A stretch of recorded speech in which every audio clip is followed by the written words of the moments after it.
In the time it took to get permits for a single apartment building in San Francisco, China built 50 towers. No, I'm not exaggerating. And by the end of this video, you'll see why this speed race nobody actually won. But here's the twist you didn't see coming. In 2025, those same towers are now rotting, unfinished. And America's slowness might have been the smartest strategy all along. This isn't CGI. This isn't sped up. In 2015, Chinese construction crews completed a 57-story skyscraper in just 19 working days. 19 days. Meanwhile, in New York, a developer spent 3 years just arguing over parking space requirements. Another 2 years on shadow impact studies. And then the project got canceled anyway. But here's what nobody's talking about in 2025. That speed created a $60 trillion time bomb. And it just went off. Let me paint you a picture. It's 2011. China is consuming more cement in 3 years than America did in the entire 20th century. Let me say that again for the people in the back. 3 years versus 100 years. That's not a typo.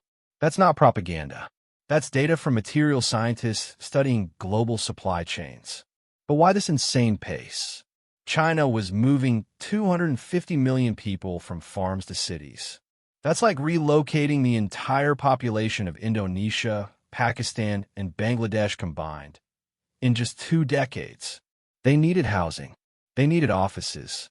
They needed shopping malls. They needed it all yesterday.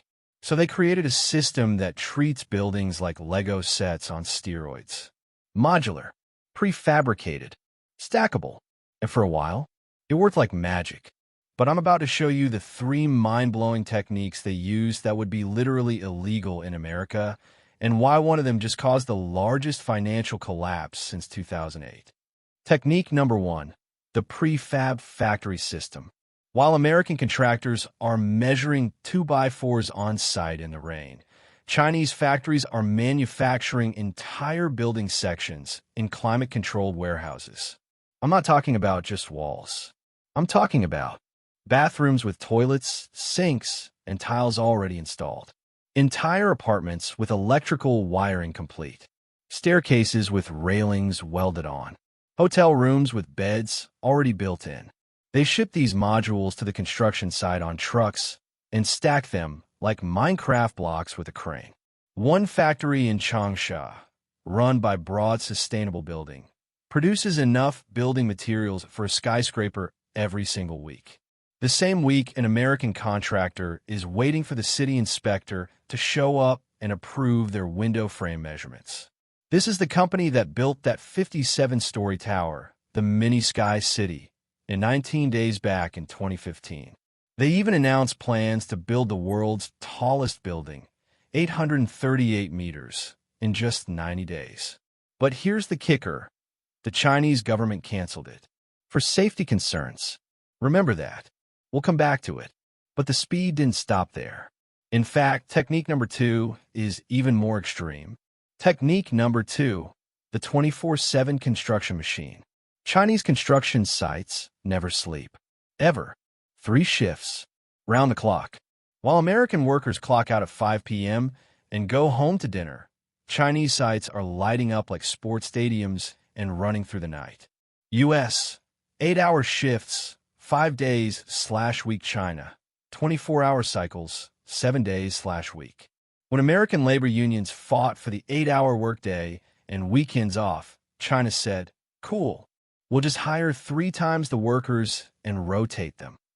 And here's the dirty secret behind it all. Local governments want this speed. In China, a mayor's promotion doesn't depend on election results. It depends on one thing: GDP growth numbers. More buildings equals higher GDP equals better performance review equals promotion to a bigger city. This created an incentive structure that's basically build anything. Build everything. Build now. And it led to something absolutely bizarre. Entire cities with 0 residents. Office towers with no companies. Shopping malls with no stores. By 2024, officials estimated China had built enough vacant housing to shelter 3 billion people. Their entire population is 1.4 billion. They built for a population that doesn't exist. They manufactured concrete storage units for investment money. But I'm getting ahead of myself. Let's talk about technique number 3. Technique number 3, the government fast pass. Here's where it gets really wild. In San Francisco, getting a building permit takes 18 to 24 months. Sometimes longer if someone complains. In China, 2 weeks. Sometimes 2 days. San Francisco, 627 days, average. Shanghai, 14 days average. How is this possible? Simple. In China, the government owns all the land. The government wants economic growth. The government is the approval process. There's no environmental impact studies, or they're rubber-stamped. Neighborhood consultation meetings, historic preservation committees, independent safety reviews, property rights disputes. One meeting, one stamp, build. But this speed got so completely out of hand that in 2021, the Chinese government actually banned new skyscrapers over 500 meters. They realized their own fast-pass system was creating death traps. Buildings going up so fast that foundations weren't settling. Steel wasn't properly welded. Concrete wasn't fully cured. The Ferrari of construction was overheating. Now let's talk about America. Because it's not that American builders are lazy or incompetent. It's that they're trapped in bureaucratic quicksand. To build a 40-story tower in New York City, you need approval from Environmental Impact Report, 8 months. Zoning Variance Hearing, 6 months. Community Board Approval, for months minimum, unlimited maximum. Historic District Review, 5 months. Fire Safety Certification, 3 months. Landmark Preservation Review. If your site is within sight of anything old, add a year. Labor union negotiations, ongoing headache forever. And God forbid a neighbor complains about shadows on their rooftop garden, wind patterns affecting their afternoon tea, or the building blocking their view of a tree. Each complaint can add months of legal battles. One luxury condo project in Brooklyn spent 11 months just debating the color of the exterior bricks. 11 months. On brick color. Let me give you a real example. 432 Park Avenue in Manhattan. One of the tallest residential buildings in the Western Hemisphere. 1,500 feet tall. 85 stories. Engineering marvel. From initial proposal to completion, 8 years. China's timeline. Could build it 3 times U.S. timeline. Still arguing about the lobby design. The Chinese could have built it, torn it down, and built it again with improvements in that same time frame. Or take Hudson Yards, the largest private real estate development in U.S. history. Planning began in 2001. The last building opened in 2022. 21 years. I talked to a New York contractor who told me, we spend more time in meetings about construction than we do actually constructing. So clearly China's winning, right? They're building circles around us while we're stuck in permit hell. Well, about that. There's a dark side to this story that the internet conveniently leaves out. Remember those 19-day skyscrapers? Some are already falling apart. June 13th, 2009. Shanghai. A 13-story apartment building tips over like a domino. Not crumbles. Not collapses. Tips. Over. The entire structure remained intact. It just fell sideways. Like someone pushed over a Jenga tower. Why? The foundation was rushed. Soil compaction tests were skipped. Corners were cut to meet deadlines. Because speed was the only metric that mattered. And it's not an isolated incident. 2013, a building in Shenzhen collapsed during construction. 2016, multiple residential towers showed severe structural cracks within 5 years. 2019, an overpass in Wuxi collapsed, killing 3 people. Here's a stat that'll blow your mind. Average building lifespan in the United States. 70 to 100 years average building lifespan in China. 25 to 30 years. The Empire State Building opened in 1931. It's still standing. Still iconic. Still functional 94 years later. Meanwhile, China's demolishing buildings after 20 years because they're already structurally unsafe or economically obsolete. But the physical problems? Those are nothing compared to the financial disaster. And this is where it gets really crazy. Remember how I said China built housing for 3 billion people when they only have 1.4 billion? That created a $60 trillion real estate bubble. $60 trillion equals larger than the entire U.S. economy. Developers borrowed insane amounts of money betting that housing prices would rise forever. Then in 2021, Evergrande, one of China's largest property developers, collapsed with over $300 billion in debt, the second largest bankruptcy in world history. And this is what 2025 China actually looks like. Not skyscrapers going up in days.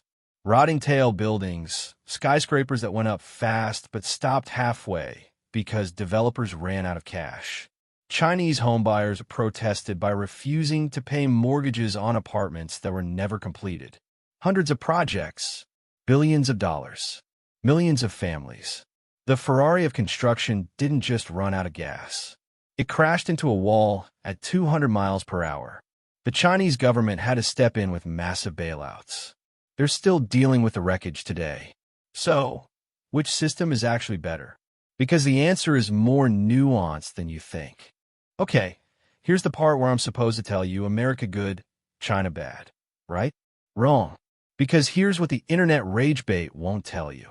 America's slow system exists for very good reasons.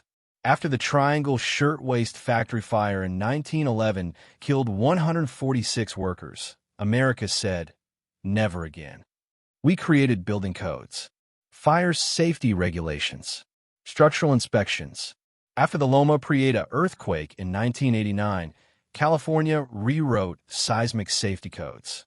Those environmental reviews everyone complains about, they prevent floods, wildfires, and toxic contamination. Those community meetings, they preserve neighborhoods people actually want to live in. Those annoying inspections, they keep lead out of water pipes and asbestos out of walls. In 2017, Grenfell Tower in London caught fire because of cost-cutting on exterior cladding. 72 people died. Fast and cheap kills people. Let me show you the difference in philosophy. Average U.S. building lifespan, 70 to 100 years. Average Chinese building lifespan, 25 to 30 years. Yes, American construction costs more upfront. Yes, it takes longer. But we build things that last generations. My grandparents' house in Pennsylvania was built in 1954. My parents grew up in it. I visited it as a kid. It's still standing, still solid. In China, that same house would have been demolished and rebuilt 3 times by now. But here's the nuance everyone misses in the culture war shouting match. China's speed worked for their problem. They had an emergency. 250 million people moving to cities in 20 years. They needed shelter fast. Quality could come later. America's deliberation works for our context. We have stable, established cities. We don't need to house hundreds of millions of new residents. We need to preserve, upgrade, and carefully expand. We're comparing apples and authoritarian oranges. One system optimized for speed during a crisis, the other optimized for longevity in a stable democracy. But what if I told you we don't have to choose? The future isn't China's way or America's way. It's a hybrid, and it's already being built. New York City is experimenting with prefab modules, but with full structural inspections at the factory and on-site. California passed Senate Bill 9 and Senate Bill 10, streamlining permits for certain projects while keeping environmental reviews. Singapore builds high-rises in months, not years, but maintains strict quality standards and does independent safety audits. They're proving you can have both. But here's the real game changer for 2025 and beyond. AI-driven permitting. Right now, a human inspector reviews architectural plans manually, checking thousands of building codes, fire regulations, zoning laws, accessibility requirements. That takes 8 to 12 months. Cities like Phoenix, Miami, and Austin are testing AI systems that scan architectural blueprints instantly. Checking fire codes? 8 minutes, not 8 months. Zoning compliance? Instant algorithmic verification. Structural calculations? Real-time engineering validation. And here's the key. The AI doesn't replace human judgment. It handles the tedious checklist stuff, so human inspectors can focus on complex judgment calls. This creates the American safety standard at Chinese speed. That's the holy grail. And then there's advanced manufacturing. A company in Austin, Texas printed a house in 48 hours for $10,000. Japanese companies are using robots to lay bricks 3 times faster than humans with 0 errors. Augmented reality glasses let electricians see wiring diagrams overlaid on walls in real time. The technology exists to build faster, cheaper, and safer. We just need political will to adopt it. Because the real bottleneck isn't technology. It's bureaucracy designed in 1960 that hasn't been updated. Here's why this matters beyond just China versus America geopolitical drama. The world has a housing crisis. 1.6 billion people lack adequate housing worldwide. In America, we're short 4 million homes. In Britain, young people can't afford to buy until their 40s. In Australia, housing costs consume 60% of income for renters. And we need to solve this while also dealing with climate change. Traditional construction produces 11% of global carbon emissions. We need to build faster to meet demand, cheaper to ensure affordability, safer to protect residents, greener to save the planet. That seems impossible, but it's not.